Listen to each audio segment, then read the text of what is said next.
Great. I would like to call the Parks Authority Board meeting for March 23rd to order. Let's stand for the Pledge of Allegiance, please. I pledge allegiance to the flag of the United States of America and to the republic for which it stands, one nation, under God, indivisible, with liberty and justice for all. Roll call, please. Member Smith? Member Gill? Here. Member Wadsworth? Here. President Sassani? Member Webb?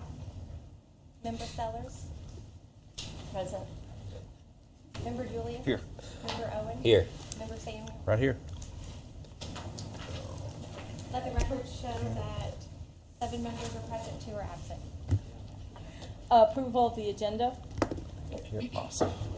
Make a motion to approve as usually called to table number 1 under new business. Thank you. Yes, thank you.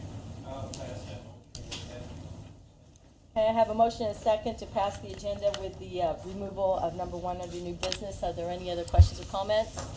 All in favor signify by saying aye. Aye. All opposed? Motion carries.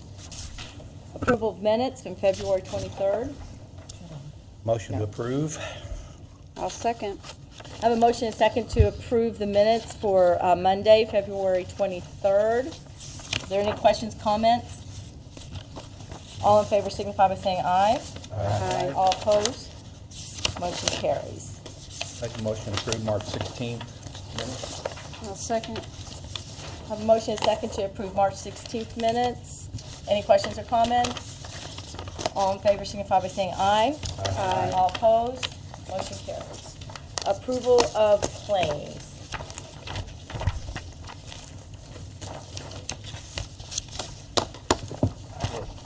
I had one question. If I can find it, I marked it on this.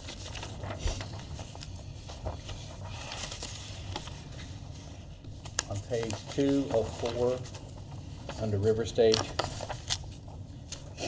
there's one for construction of a new dock. You see that, Paul? It's for $8,400. It's a deposit, Yes. Chester Blue. Just, what is that? The river stage is moving down 50 feet towards the walking bridge, and in order to do that, for vans and people to get on and off of the river stage, the dock has to be constructed right there at the river's edge, and then a ramp will be purchased to get from the dock to the barge. Was that not covered under the TIF thing when we did all that stuff with permits? I don't think it was. Was it? No, because we didn't, the permit wasn't approved to even move it So the, at that time. is it fair to say it's... But I'm just saying, it's- was it included in that whole? I didn't see it. Is it fair to say that it's more of a small deck or landing on the ground? When I think of a dock, I think built into the river. It's on the ground, right? It'll be in the river. Oh, it'll be in the river. It will be in the river. In order to get to the barge, right now, we put a ramp on the concrete pad, and it attaches to the river stage. People walk right on. Right. With it in its new position, we would have to tear down that fence there and put a ramp in the middle of the grass area. So instead of doing that, we put a deck out in the water where they'll step off of the concrete pad onto the deck, and then walk 50 feet down and Okay. go on the ramp to get on the river. So it'll be solid from the concrete to the boat, to the barge, pretty much, because the barge will have to be out a little bit, the width of that deck, yeah, the dock. Right. I'm with you. You know, I don't, in the specs, it didn't show that. Will that hurt our permit? No, it was all permitted with the deck in there. When we sent the permit off, they gave a sampling or a description of what the deck or dock would look like. What is the dock going to be constructed? Is it concrete or is it wood? It's wood.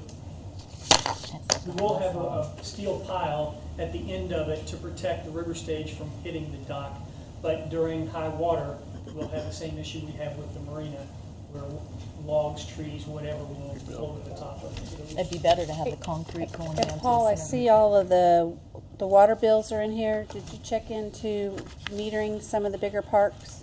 Right. We've hired a company to go to, we already had meters at Worley and at Vissing, but our guys weren't using them. So what Right, I guess we didn't know that they were there, so we're going to move forward with using them, send them to the sewer department. They can credit us, but at the pool, where we had those large bills, we had a company come and install a meter. And it was ordered, it should be in next week, and they'll install it before the season starts. Good. I just wanted to bring that up, if we're getting into that season, so, Definitely. thank you. Thank you. Make a motion to approve claims. Second? I have a motion and a second to approve the claims in the amount of $21,378.50. Is there any other questions or comments? All in favor signify by saying aye. Aye. All opposed? Motion carries. Old business, there's none. New business, ice rink financial report. Okay, each of you have a financial report from the 2014-2015 season. As you can see, our revenue was greater this year than it was in the past 2 years. And that's mainly due to we had nicer weather this year and we were open more days. Our expenditures this year were more than they were in the past 2 years. Everything went up from our payroll to electric. Everything seemed to be about $500 to $1,000 more, which ended up adding up. All in all, with what we received from Council of Redevelopment and UEZ, we ended up with about a $6,700 loss. I think it was a great season. I know that it's not funded for the 2015-2016 season, but I hope that's something that can be reconsidered. We get nothing but positive feedback from the public. They really love it. It's something nice for the people to do in the winter. And I'd be happy to answer any questions. When is the deadline that we need to contract with the rink people? When is the latest normally, so we can start a discussion? I don't think, I'm sure they would like to know as soon as possible. They haven't given us a hard deadline, although it would be nice to let people know as soon as possible, just so we can plan for it and to get it on our calendar that goes out. We send out a calendar of events that goes out at the end of April. So it'd be really nice to have that on the calendar so the public would know if it's coming back. Well, I question my support based on the number of the loss we had last year, but this is a much better figure this year. Good job, Sarah. Hey, Sarah, on your figures, on Yes. your rink admission numbers, Yes. 2011-12 is 35% higher than any other year. Why do you think that is? That was our first year. So I think it was new and everyone came to try it out. At that time, there wasn't an ice rink in Louisville and there wasn't an ice rink in Charlestown either. We were the only ice rink around. Okay. Plus, we had really good weather that year and we were not closed very many days at all. Okay. Yes, the month of January that year, we were open 7 days a week instead of just the weekends. Okay. Okay. I think this has really been a positive impact. I hope that the council and redevelopment UEZ support this for 15-16, because I go down there quite a bit. And it's nice and gets used. So You don't try and skate. A lot of families. You don't try and skate, do you? No. Absolutely not. Yeah, so as a Parks, do we need to say Parks Council is the one who supports this, right? Because that's where the money comes from? City council. So, okay. So Sarah, have you then- noticed during, over the years, a trend of increasing use of the ice rink facility? Have I noticed an, Yeah. noticed an increase? As reflected in the financials or ticketing, admissions, whatever. Yeah, I definitely think there's been an increase, although you see a couple of years where there's a decrease in the revenue, but it is very weather dependent. The more, it seems like when we have bad weather, it's on a Friday or Saturday, which are our two largest days at the ice rink. But, we continue to get new people that come down there that have never been there. We get a lot of people from out of town that come, and they just love it.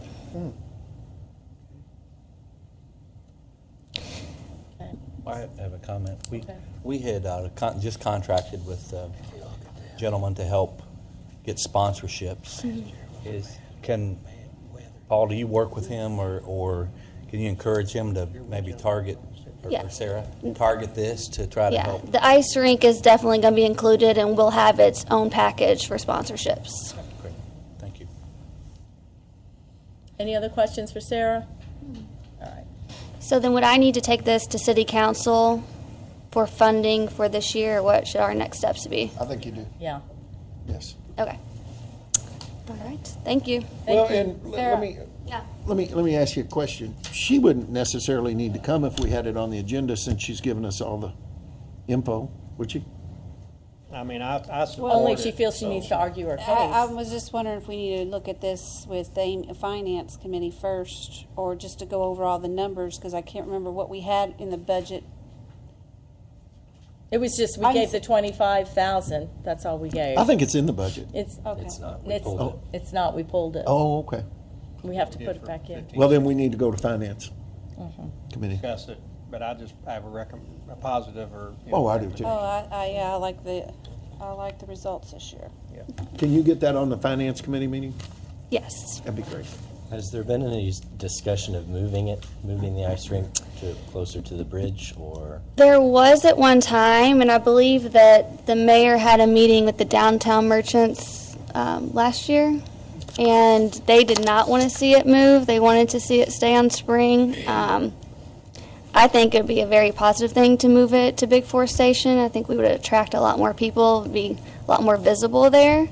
But I don't know if, I know that the electric, I believe Jeff talked to Duke, and it could be moved over for a minimal fee. What a price. I And that think was- that first year, Matt, I think we spent like 20 or 25,000 to get that transformer set, Right. which was only used for that, so that would be, And that was going to be my next question, is if we've looked into any other alternative synthetic ice or whatever. I know we're the only real ice rink It makes a difference. in the area. Yeah. I didn't know if that alternative had been explored or not.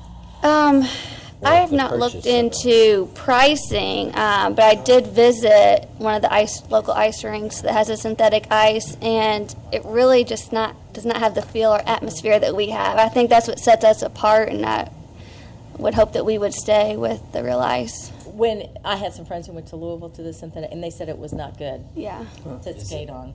Is there any option to purchase the equipment to do a real ice rink instead of rent every year? I did speak to the owner of the company, although he was on a cruise at the time I asked this question, so it was through text, but he did say that that is a possibility, and that they could work with us on like 2 years helping us set up and train, although that's all the information. I don't have a price on that yet, but he'll be back in town next week, and I can get more details on that. That would be good to have, just to see.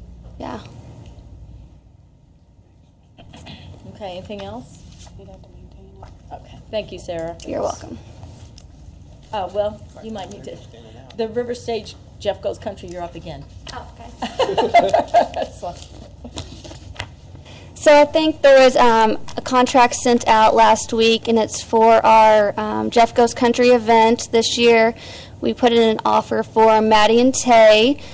They're a new girl duo act, and they have a #1 song and another one that's on the charts right now.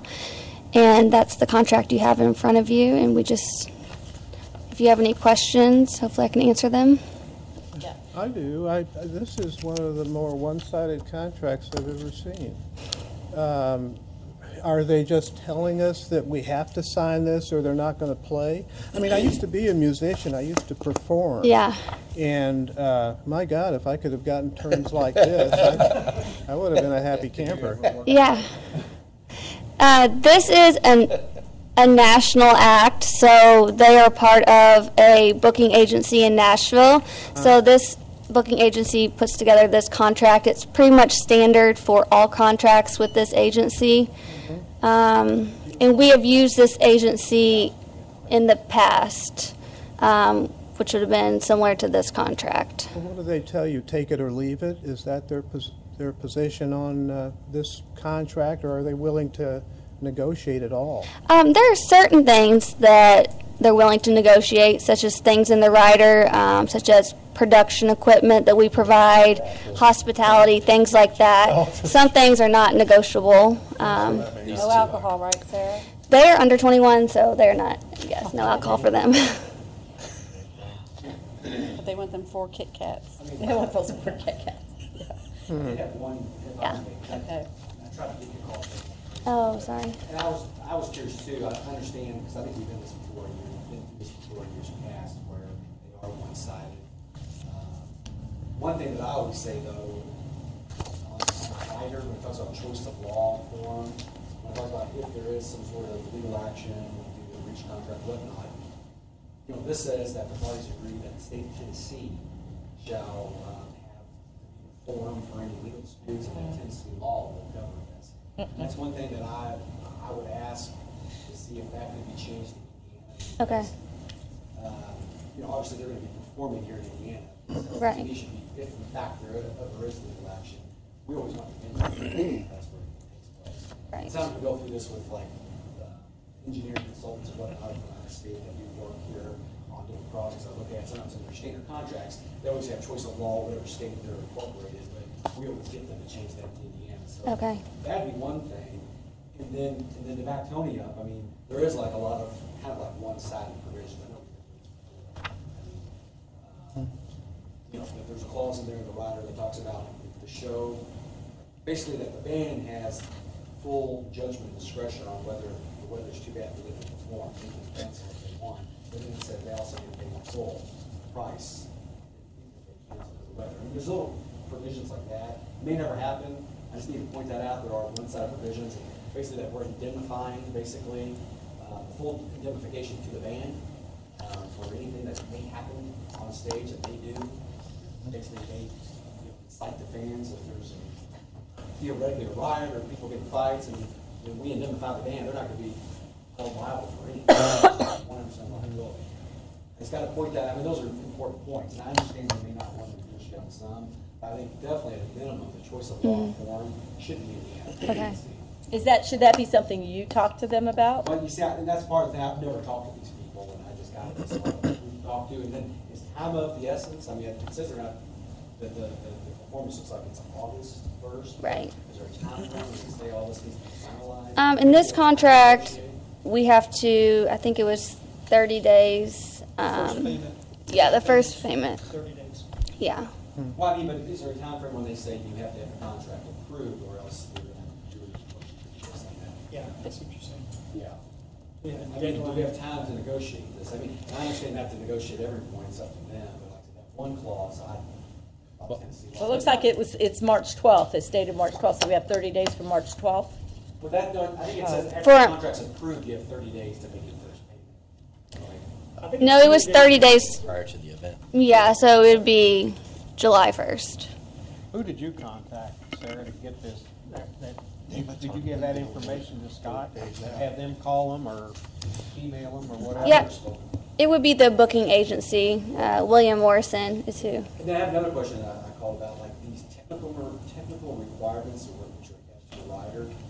Like I said, legally, I don't have any comment on the technical requirements, like all the equipment and so forth, but I'm saying, are we sure we can fulfill that? They have very specific requirements about like the sound and even like instruments. If you look at the instruments. Well, the instruments, that's their back line, which they actually bring with them. So that's just in there for on shows that they would fly to, and the venue would have to provide. We're not providing a back line. But when I receive the rider, I always send that to our production team. They know all the equipment that we have and then what we would need to get. So they give me a price on what we're going to need to rent and what we have. So, yes, that has all been looked at. That's just another concern, because I don't know if they have that or not. I hate for us to agree to that up front, and it turns out we can't provide it. Yeah. They don't change that to me. If I can comment, Tony, I agree. I mean, we had the same conversation the first time we saw these a few months back. It's like, holy cow, these contracts. We're with you on some of that. On page, since Scott's going to maybe connect with them about this, on page 2, 1E, it talks about appropriate and sufficient advertising and publicity as customary provided on a first-class basis. Then it goes on to say, the purchaser shall be responsible for all expenses for that. I'm concerned if for some reason they didn't like our advertising and they came in and said, no, we want primetime advertising on the stations in Louisville and send the city the bill, I want to make sure that's not what it is. Then under number 6 on page 2, it says the purchaser will not have the right to broadcast, televise, or photograph or otherwise reproduce any part of the performance.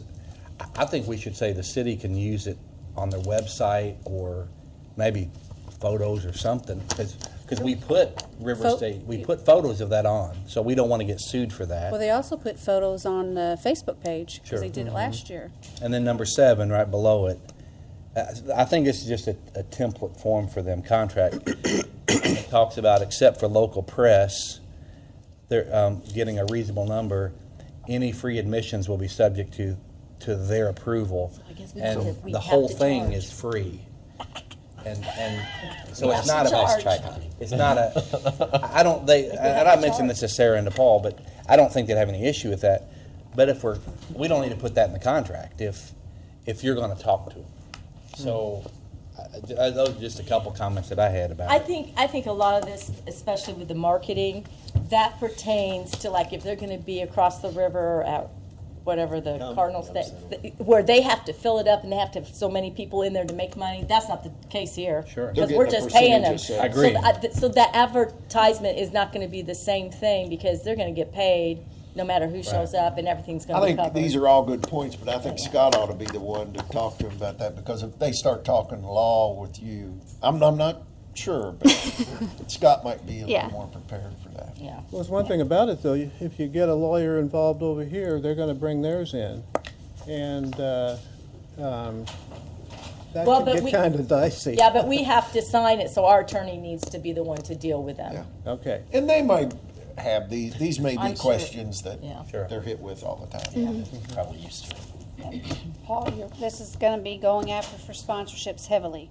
Yes. Yeah, because otherwise, Board it otherwise. I am not against charging an admission to this, since this is a big thing, and just getting them here is $25,000, and that doesn't include, plus hotels, plus local ground transportation, plus meals, plus Payday candy bars. everything that they need for the concert, plus if there's anything that we have to rent for them that night, plus. So, $5 an admission when people pay $11 to go to the movies, plus, $6.50 for a drink. I don't think that's saying too much, or asking too much. Sir, are Sorry. we at risk of losing this band to another event if we don't do something right away? No. Okay. It sounds like we've got time. And that was my question. I mean, obviously I would like to try to negotiate changes these things, and then do we risk doing it once a month? And technically, we don't have this finalized and approved our next And maybe- which is in April. Would they still be available to perform on that date? Would they have booked, or are they holding it, or? They're holding it because we put an offer in for $25,000. Okay, and how long is the offer good for? You understand? This is, Right.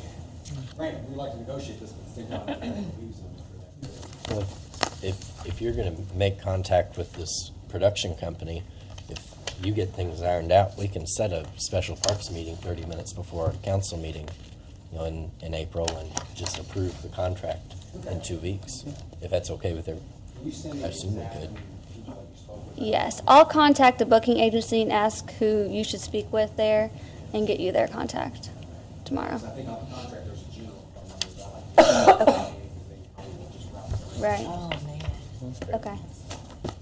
Scott, would you prefer to have all of our comments sent to you, or you and Sarah both? No, feel free, yeah. I mean, any Whatever specific you- comments, I'm even voice here that Scott. we've talked about here, I know Nathan. Okay. Specific- Anybody that has any specific questions you want to raise, go ahead and email that. And it might be good if, Sarah, you're able to go to his office or somewhere, because you're used to dealing with them, and you may be able to answer something for Scott. Okay. Just about how we do it. Right. That may be helpful. Okay. Do you need a Okay. motion? Well, I don't know if we need a motion, it's just, we're not doing anything. All right. Okay, move, Okay. Second. Our attorney is still talking. Okay. Director's report. Director's report. Oh, Sandy not. Advisory report. No, Welcome mine back, says director's Sandy. report. Well, but There was not a March meeting, so I really don't have anything to report. Okay. I would like to just mention that spring is coming, and I know you. To the mic here, ma'am. Ooh, Paul's at my own part. Just hoping that some progress has been made on a knowledgeable landscaping crew to address the weeds and landscaping for the upcoming the season. green team is being formed. Wonderful. All right. A sure sign spring is here. Ms. Knott's back with us. I hope I brought her back. So if you have any questions, I would probably suggest you ask Paul. Paul, is there anything at this point that? No, nothing other than I'll go over in my report. Okay. Well, right. Sandy, it Thank you, appears Sandy. that when you go out of town, nobody else takes minutes, so you're going to have to make sure somebody does that while you're out of town. A point. Thank you, I Sandy. tried. Thanks. Okay. Paul.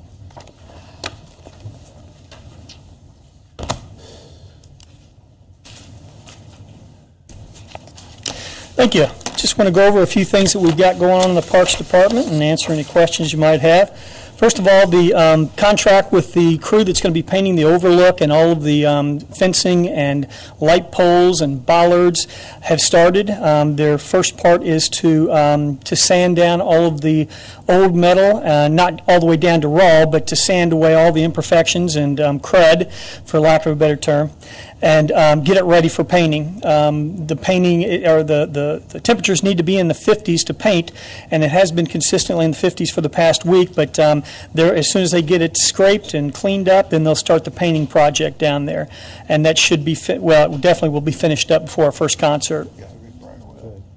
Also, down near the Overlook and Riverside Drive, as you can imagine, we've got a little bit of a mess from the flooding down there. So we've started today doing some cleanup at Duffy's and at Riverside Drive and the Overlook, cleaning up debris. We actually started down at Buckhead's today. We had a request from Buckhead's to clean some of the debris out of their parking lot, and we took a couple guys a couple hours to shovel it up and put it into a dumpster provided by the street department. I've got a question. Why are we cleaning their parking lot for them? They've asked us to, and we've done it in the past. I thought it was the street department that usually did that. Well, we have a backhoe or a bucket truck that we send a guy down there to shovel it up and put it in the street department's dumpster, and then they haul it off. So if you feel like it's something we shouldn't do. Well, it's not city property. And I guess my answer to that is that we've always done it. You know, if they've called and asked us, we've always done it, even before my time. So I can address that with the street department, and they call the street department first, and the street department calls us to ask if we've got our bucket truck to help load the debris. It's probably not appropriate. Even if we agreed to do that, I think we talked about this because we've kind of learned some lessons along the way. Even if we agree to do it, we need a contract with liability issues. I mean, if we get down there and the bucket truck or whatever slips and goes off the bank, or they pick a log up, swing around and hit a parked car, I mean, there's a whole lot of the other liability. thing that we probably need to make sure is that there's not some agreement from way back when. Right. I don't know that there is or there isn't, but I'll talk to Clark about it and see if he knows of any kind of agreement, and then we'll talk to Clark about doing it in the future. Okay. And any of the businesses, I guess. We haven't been asked by Beer Nose or Kingfish or anybody else. But I will definitely look into that. Down at Duffy's, like I mentioned, we have started the cleanup process. The dredging of the docks and the ramp was supposed to have happened a week or so ago, but with the rising river, we weren't able to do it. The river's gone down. Tomorrow it should be close to normal pool, and the dredging company will be in there cleaning out the docks and the ramp area. We have to have all that done by by Wednesday, which is April 1st, which is the beginning of spawning season. It has to be done by then, so they're going to work all through the weekend to make sure it gets done. In addition to the dredging, the We're still working on phase 1 of the sidewalk project and parking lot project, which includes widening the docks down, or excuse me, widening the ramp down there. So we should be finishing that up in the next 2 or 3 weeks. We have an event coming up, a new event coming up called Touch a Truck. Sarah, if you're here, if you want to come up and just explain that real quick. This event will be held on May 16th at Big Four Station. And Touch a Truck, basically, we've invited local businesses, of course, parks, fire, street, police will all participate as well. But they will bring in their trucks, delivery vehicles, whatever they have.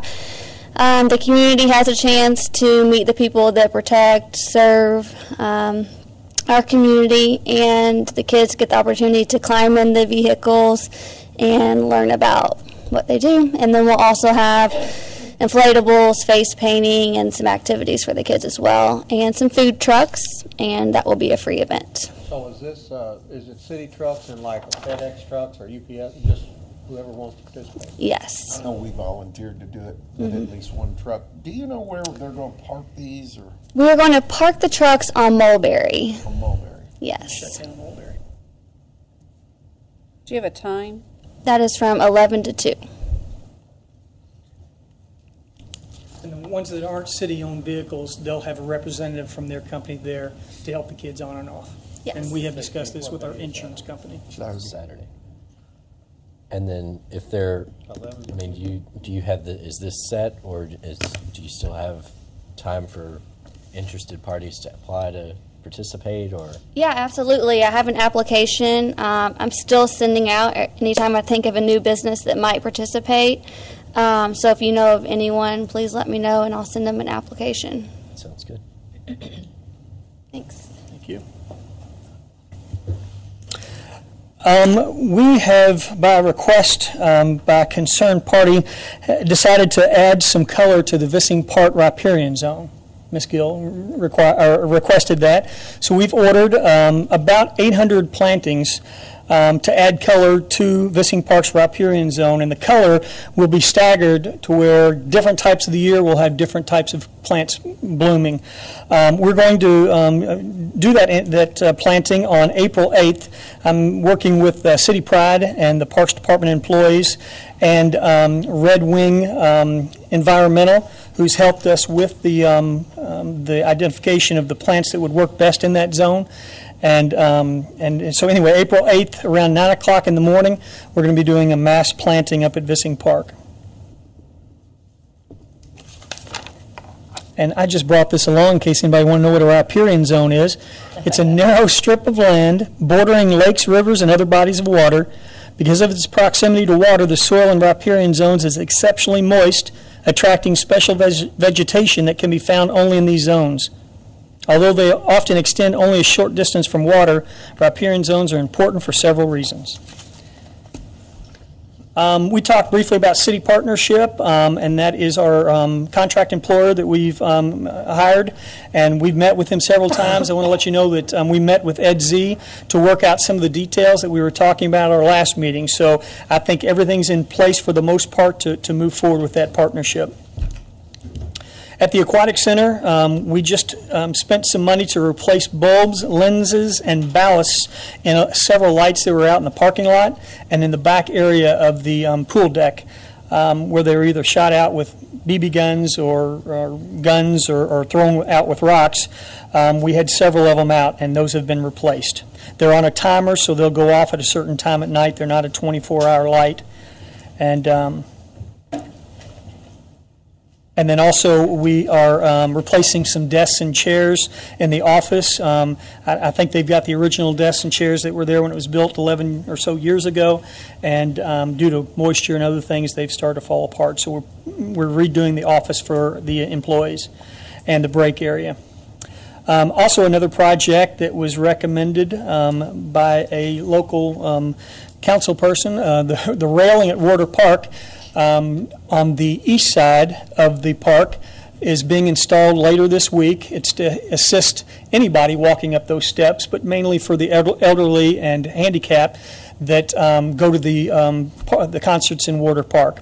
So that'll be installed later this week. It's it's been made in our shop, and we'll put it in this week. We were waiting for the ground to not be so soggy.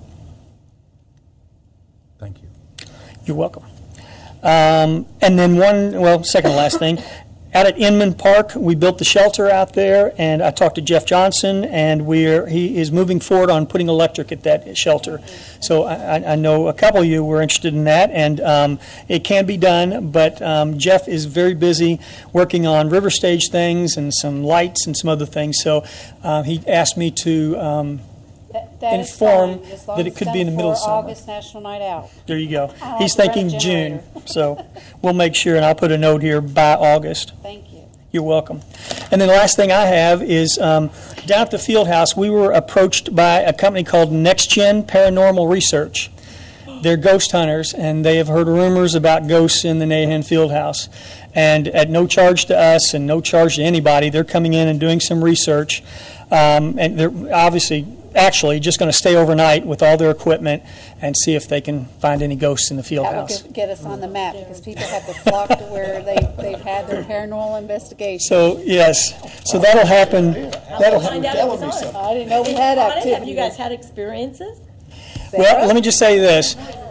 Somebody mentioned that they've seen a basketball bounce on its own.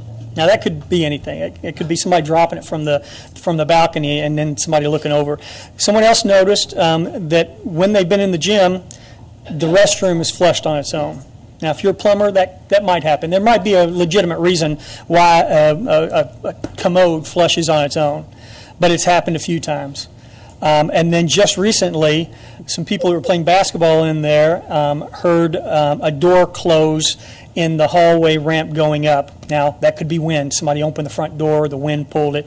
So this company, they'll come in there, and what they do is they debunk everything that the original reason why it could be happening, and then the result is there's a ghost, unless they can debunk all of the things that are going on there. So they'll stay the night, and they've got their machines, and they'll What's the test name of the everything. company again? NextGen, they're out of Auburn, Kentucky. Oh, NEX, how you spell that? NEXGEN. Oh. And let me look. I think that might be it. Oh, I'm sorry. I got a couple more things here. Bob Hedge Park, we do have a couple things. And Sandy, if you're still here, the mister was damaged, and we're working on getting that repaired. The mister does just like it sounds like it mists water. So in the hot summer days, kids and families can run through the misting. And it looks like somebody ran into it, and it's tilted at a 45-degree angle.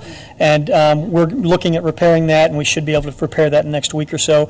The fountain, which has been down for over a year, it has been repaired, and we're getting close to being ready to turn that water back on at the fountain at Bob Hedge. Water has been turned on at all the parks, with the exception of, I think, Highland Park, and they're going to get out there tomorrow to do that. So the restrooms, obviously, this weekend was such a beautiful weekend. We had people all over our parks. Vissing Park and Bob Hedge was just packed with people. And the Big Four Park, there was many people at that park. So all of the restrooms have been opened up. Bathrooms are on. Water fountains should be running. And we're ready to hit spring.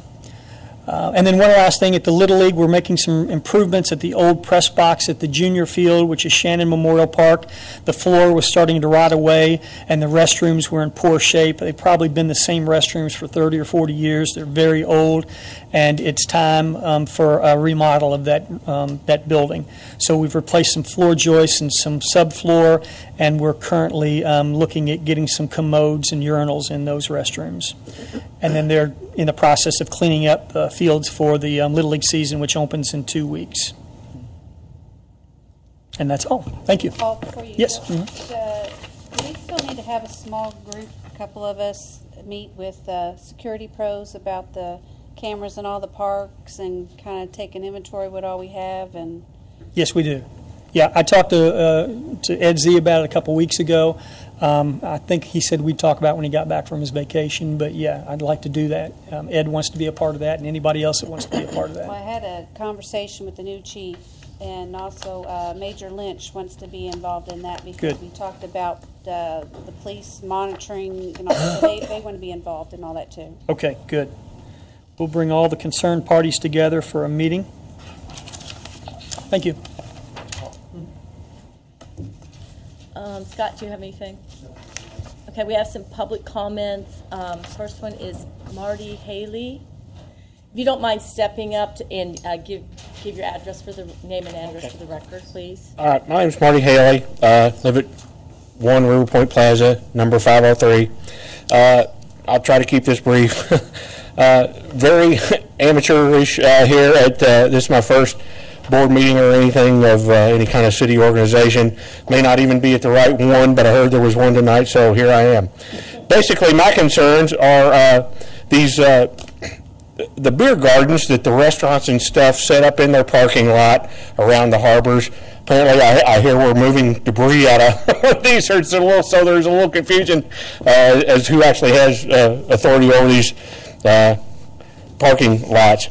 But basically, what happens is the restaurants set up a temporary venue with chain link fence and portable toilets and a beer tub and a band, and set up an area they charge admission to right off of Riverside Drive, and they aimed the sound at our building. And we live there year round, and we're just basically, what I'm asking is if there's a permit or something required, or if we could get the sound directed at their own business or at the river and not at us. So I gave everyone a handout sheet explaining why I think this is unfair. If they're not willing to direct the sound at their own customers and their own paying customers, that they charge a premium to come inside their restaurant, they shouldn't be directing that same volume and frequency of sound at us. And it's several bands playing. It's not just one loud band. The overlap from all the bars around there or restaurants in these things is horrible at times. The people who live at the harbors aren't going to be asked to hold Christmas dinner or Thanksgiving dinner. Most of the units are small, under 1,000 square foot. This is the one time we really get to have our friends and neighbors and relatives and have our company. And at my house, at my party, it's not a big, wild, drunken thing. I have the youngest person that's ever attended my party is 18 months. And she had to stay inside, and we put earplugs in her for the sound of the fireworks and stuff, like the planes and stuff. So just trying to keep a family environment there is all I'm asking for. And the sound, a little turn down of the sound from the surrounding area would be great. So. Marty, Yes. is your condo on the river side of the building? Yes, all the condos at the harbors are on the river side of the building. Inside the harbors, all the condos face the river or downtown Louisville. All the windows on the north side is a hallway, okay? So it's connecting all the units with the elevators and stuff like that. So everybody, all the condos there have a river view and are on the river side and are on that side of the building. 503? Yes, I'm 503. Do you know, or have you approached the local merchants to bring this issue to their attention? Well, first of all, I don't even know who I would contact of the local merchants, or what permits are even involved in the establishment of these venues. Like I said, it's a separate chain link fence in the parking lots that is separate from the business itself. So I was thinking there would have to be some type of special event permit or some type of special permit from the alcohol beverage people, to set up basically a bar outside of your regular residents. I know a little bit about alcoholic beverage control from friends of mine who we've investigated buying a bar, and you have to have basically a license for each bar. So I know if you set one up in a parking lot, there has to be some type of special license or permit granted for that event. All right. That, Well, Dennis, do you know who he would contact with the merchants, local merchants, whatever? Well, Mike Caphammer owns Buckheads and Rockies. okay. And Mr. Moore has said he would contact those people. Okay. Okay. Oh, and about the skating rink thing, it was also the coldest and snowiest winter on record. And, I mean, people were asked literally to stay home on a lot of weekends. So you couldn't drive, even though the ice rink was probably cold and good winter weather, people were told to stay home. And I like the ice rink, too. Thanks. Walter and Helen Kindler, am I saying that correctly? Thank you. I also, again, I'm Walter Kindler. My wife and I, we reside at the Harbors at 619 River Point Plaza, and we've been residents there for over 10 years. And this pertains particularly to Kingfish, and not just at Thunder, but actually during the week. On Tuesday, they have motorcycle night, and then on Thursday, Friday, Saturday, and Sunday, they have an outside beer garden, a bar of some kind, where they have bands. And these particular bands, they play from 6 o'clock till about 11 o'clock, and they're loud. I'm talking about Kingfish. And the speakers are also directed at the Harbors. I can hear them. In fact, I have to close our sliding door because of the thumping and the sound itself. We just can't enjoy our balcony during a nice evening during those times. I have contacted Kingfish. In fact, after a nice meal, I enjoy Kingfish. I enjoy their meals. I just don't enjoy the noise. That's the issue. I talked to the manager, and she said, we have no control. That's from corporate across the river in Louisville. They make the arrangements. I also called the police once, this about a year ago, and of course this is going on past 11 o'clock, and of course they desisted. I mean, they stopped the noise. The next night it continued. So it's something that, it's been going on now for several years. In fact, they increase it.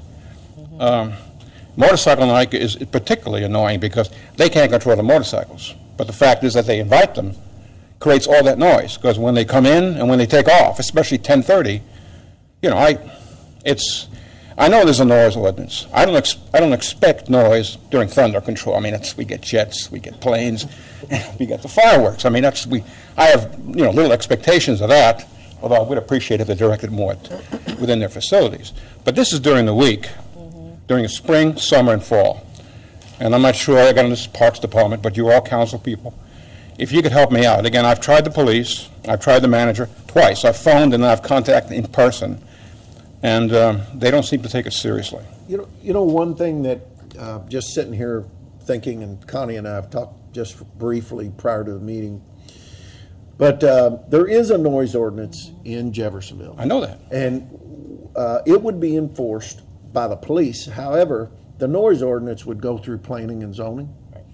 Code enforcement. Or code enforcement, which is under planning and zoning. Shane Corbin is the gentleman under planning and zoning is where he would go. And he could explain to you that noise ordinance, and I'm sure there is a time element associated with that ordinance. And it might be, if I remember right, I think it's 10 o'clock. It might have got Well, and It may have gotten But it might just be on the weekends. I don't know. I can't do you remember. But what have I'm- one- oh, go ahead. I'm sorry. Go ahead. What I was saying is, let's find that ordinance first from him. He will be very open with you, let you know what it is, and you might be able to work around that. And there should be, if you have to call, I'm just going to tell you this, I don't know if the police will like it or not, but if you have to continually call, there should be a fine involved. There should be something involved where they're going to have to pay a ticket or pay a fine. Right. So that is something that needs to be explored as well.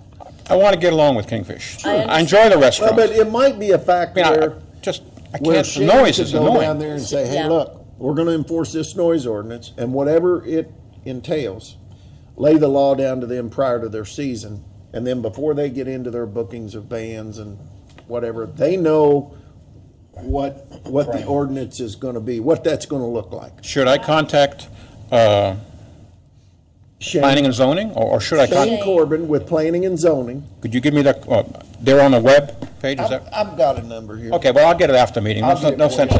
in disturbing the You might meeting. want to request that if the Kingfish gets a copy of our ordinance, have Shane make sure that they get a copy, the manager gets a copy of our ordinance. I'm sure they're aware of the noise. I know they are, because again, when the police came, they toned it down.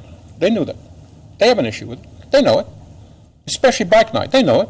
But this is, but This is now- business. This is business for them, okay? Yeah, and I understand that you want to get along with them and stuff, but that's the only way you can do it. I know. I hate You're to going be to a... have to be sent a letter from code enforcement. They have to get the warning, and that's just, if you want to pursue this, this is the way I it would. has to go I would. legally. I would. So, your first bit is to contact Shane. Okay. Since it's after hours, code enforcement doesn't work after 4:30. I mean, It's okay, so they're I'll- not going to be, but then it goes to the police department because they enforce it, and then the police will have to work with Shane. Thank you. Exactly. Thank you very much. Thank you. Okay. It looks like you had one more. That's okay. Okay. Isn't it, Just Mr. state your President? name and your address. I'm Sheila Rutter, and I reside at 904 at the Harbors Condominiums. And what I wanted to point out to you guys, and I know most of you, is that there's 184 units there in all, and all of us hear the noise. And the last 2 years at Thunder, you can't even have your patio doors open because it's so loud. And Kathy Bupp on the Planning and Zoning Commission has talked to Shane, and Shane has talked to Mike Caphammer. But, you know, they kind of feel like, well, this is Thunder and this is the way it's going to be. So the reason I stopped by tonight was I wanted to ask all of you to please keep in mind, you know, this is our home. And there is a noise ordinance, and it is supposed to be obeyed. And I do know that the police try to do that. Even within our own harbors, we have a lot of issues with noise. And the police come and they take care of it. And it's very important that you guys know that this is 184 homes. This isn't just someone complaining about the noise. And I wanted you to be aware that Kathy has talked with many people and has worked with Mike Moore. And Mike more or less said, well, you know, it's kind of too late this year for us to tell them to turn the noise around. But it's never too late to say, okay, you're a business. You all keep your speakers headed toward your business or the river. I mean, how hard is that? So that's why I came to ask Mike and everybody here to say to Shane, hey, you know, all you got to do is say to Mike Caphammer at Buckheads and Kingfish, you guys have to turn your speakers that way. It's very simple. It's not a talk to all these people. It's the way it is for 184 taxpayers. Right. And I don't know how it's set up. I mean, I was there last year, and I don't know how the speakers were set up. They might have them in four corners, so two of them are facing the river because they're all there's facing hundreds, us. There's hundreds of people. Well, I think there were some back in the corner that were facing out because there's Right. people in the center, so they want to get the noise like in the surround thing. I'll tell you surround center, too, that some of the speakers are wired down the street that are coming from whatever they call it, Thunder Local. Control or whatever Yeah. it is. And those babies are blasting. They are They blasting. don't have anything to do with Buckheads, and they're playing the music that goes along with the air show and the fireworks and so forth. And that's fine. We like that. You know, all of us, you know, have talked about that, and that's good. We enjoy that because it's good for us. But what happens is when Buckheads and Kingfish is blaring rock music is blaring at us, then it's fighting with the Thunder Control and all that. So it's a total... Your mind is just, you can't even take it all in. When you walk out on your balcony, you hear the Thunder Control and you hear all that music, which is nice, that's going along with the fireworks. But then you hear the wild, you know, the wild rock type music. And it's just like when you walk out on your balcony, it's like it's hitting you right in the face. And you really can't. A lady that's husband just passed and I were talking today, and last year was this gentleman's last Thunder, and she said he couldn't even sit in his rocking chair or his swing on the porch the whole day of Thunder because of the noise. And that starts early and goes late. And that's why it's so important that you all as a team say, hey, we can't do this. Because what we're here for is more or less the restaurants, not the rest of it. Because that's what creates the most noise for us. So thank you for anything you can all do for us. Thank you. Thank you, Sheila. Okay. Yeah, John. John's on the scene. Oh, yes, Mr. Perkins. Mr. Perkins. Trying to be polite. I wasn't going to say anything, but we did that noise ordinance in the mid-1980s. It was because of complaints from Jeff Boat. That's how it started. That ordinance was passed, and there is something in that ordinance, and that's been 30 years ago, so you got to forgive me. I don't remember what's in it, but I know there was times in it, and it's also X number of decibels at the property line. And also, there used to be 2 noise meters that had to be adjusted and certified, much like radar guns are in police cars. So the ordinance is on the books, because I helped write the thing, so it's there. Well, yeah, we updated it since then, though. Can you give me your address, please? Yes, I can. 925 East 7th Street, number 107. That was a test, wasn't it? You and the guys at Hoosiers, I could. But anyway, it's on the books. It was, to be honest with you, it was never seriously enforced, ever. Well, there have been times, Occasional. because I've done it. Thank you, Ms. Sellers. You're welcome. Okay. Councilperson, or I'm sorry, Parks Authority Member Smith. Nothing, thank you. Ms. Gill?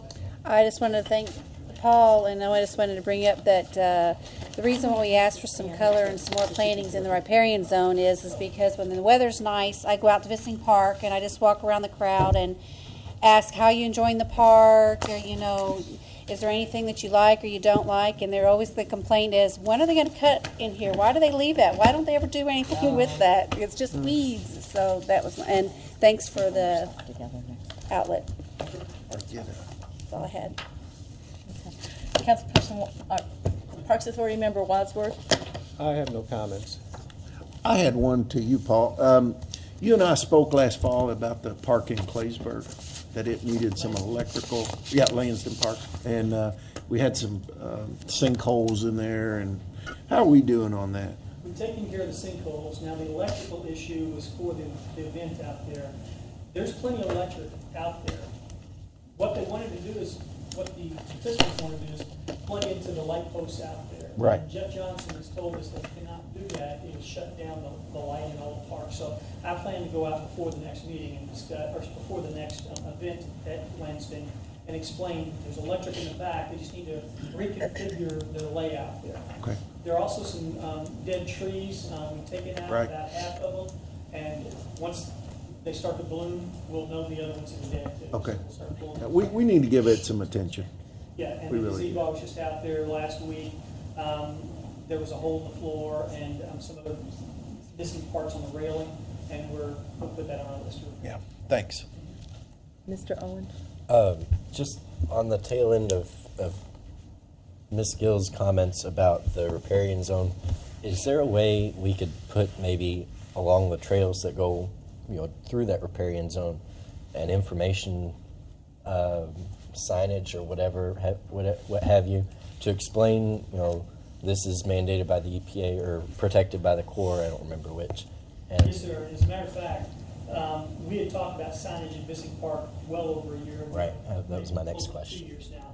And Matt Gold, Covert Hawkins, has ordered all the signage, and they should be ready to install in the next couple of weeks. And included in there is a description of the riparian zone, and actually what I showed earlier is part of the signage. This is what will be on the sign. Oh, There'll good. be 2 of them, one at either entrance to the riparian, and then there'll be one similar to it at the bio retention pond up near the playground area, and then some general park signs and wayfinding, some mile markers on the walking paths and some things like that. I've had a couple people ask me that too, and I couldn't remember riparian zone, but I could remember that it's protected.